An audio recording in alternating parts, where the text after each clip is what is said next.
she wanted to marry someone, and even the brother spoke to me afterwards. She got him to talk to me, and then they wanted to know the Islamic ruling, and I was trying to help them. I said, okay, if you want to get married, maybe you get married. But anyway, the point that when she was talking to me, as she was speaking as though that person, that's it, for her in the world, there's nobody. I can't live a life without him. For me, I would die if I don't marry him. You know what? After 8 months, she'll probably die if she sees his face. Seriously, that's what happened after 8-9 months. I just hate the sight. I just don't want to see. Even thinking about him makes me really angry. What happened? 8 months? What happened? That time, two opposites. Complete change. This tells us something. This tells us something. So start off on the right foot. Marriage needs to be, before marriage, taqwa, God consciousness, being a practicing Muslimah, being a practicing Muslim, being a devout, righteous believer, being spiritual, being close to Allah subhanahu wa ta'ala, being a practicing Muslim and a Muslimah, a practicing believing man and a practicing believing woman.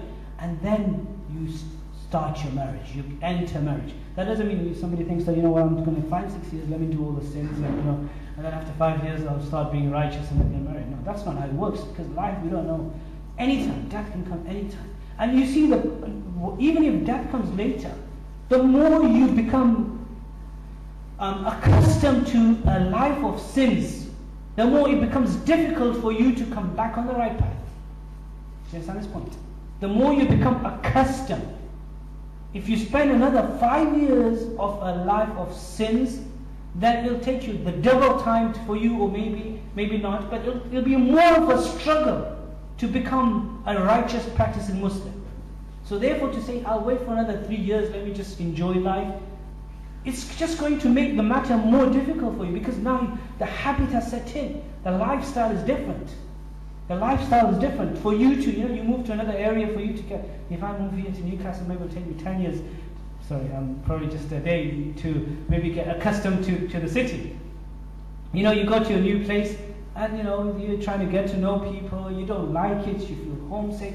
It's the same. If someone spends a lifetime of sins, and then for them to become practicing, it's difficult. A few days, you have to struggle with shaitan, with your nafs, with your soul, and it becomes difficult.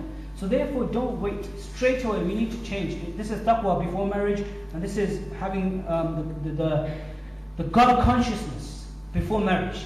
And then number 2, taqwa inda nikah, at the time of marriage. Taqwa at the time of marriage. Before marriage, God consciousness.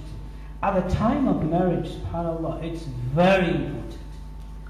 What do I mean by taqwa at the time of marriage?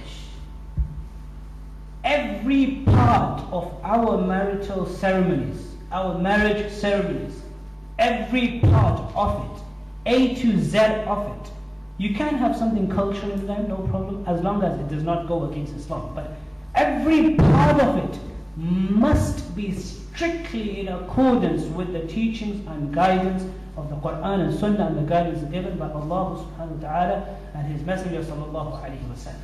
In order for our marriages to be prosperous, in order for you to have a prosperous marriage, for you to have a lifetime of peace and tranquility, that doesn't mean that you have no difficulties ever in your life. This life is full of challenges and trials and tribulations without a doubt. But if you want that inner peace, and you want that inner tranquility, and you want a life, a marriage of peace and tranquility, and a marriage as described by the Quran, وَجَعَلَ بَيْنَكُمْ مَوَدَّةً وَرَحْمَةً, marriage becomes a source of mercy and love, then you must ensure that that marriage is in accordance with the Sunnah of the Messenger sallallahu alaihi wasallam. This is taqwa at the time of marriage.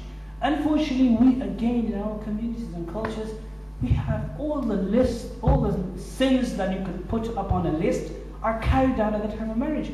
And then when marriages end in failure, we don't have the barakah, we don't have the blessings, we start complaining. فَلَا يَلُومَنَّ إِلَّا نَفْسَهُ. Nobody is worthy of to blame. We should be blaming our own selves.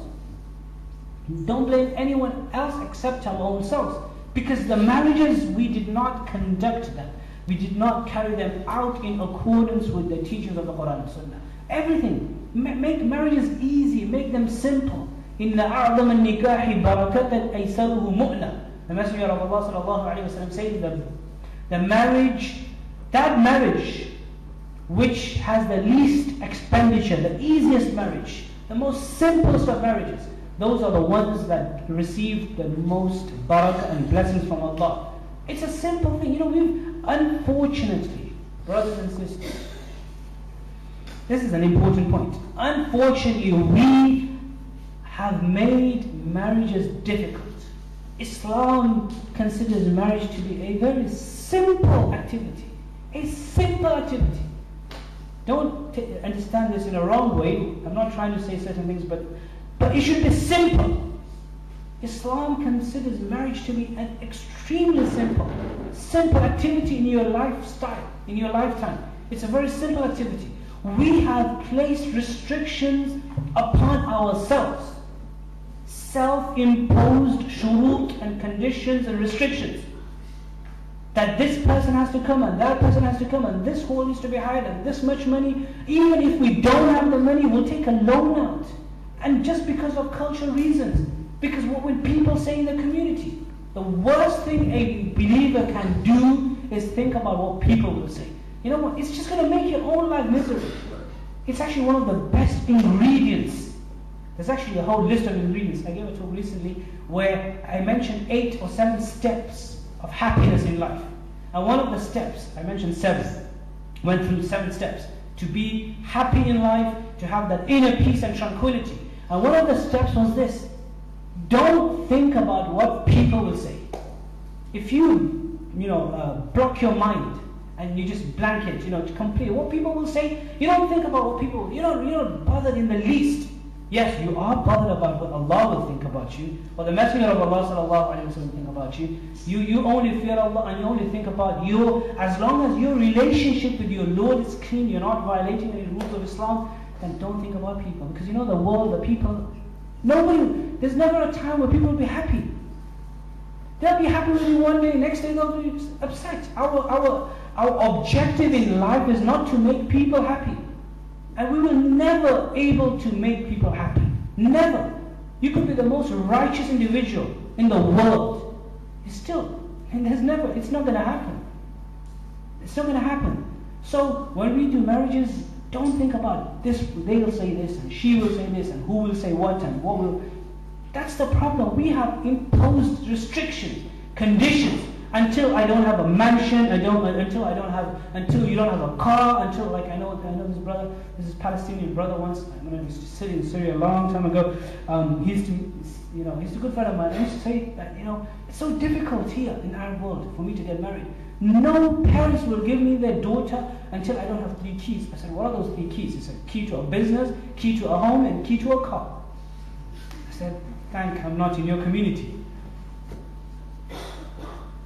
It's difficult, huge amounts of dowry. I'm not saying don't fix dowries, you can. But Islam says marriages are very simple. To the point that the companions, radiallahu anhum, they would marry they would just go and eat somewhere. That's how simple it is. Abdurrahman ibn Auf, radiallahu anhu, the Sahabi. The Messenger of Allah sallallahu alayhi wasallam saw him after a week and he had a yellow stain on his white clothing. So he said, Ya Abdurrahman, what is this yellow stain? Ma hadhihi sufra. What's this yellow stain on your clothes? He said, oh yeah, Messenger of Allah sallallahu alaihi wasallam, last week I got married, so I applied some perfume on the white.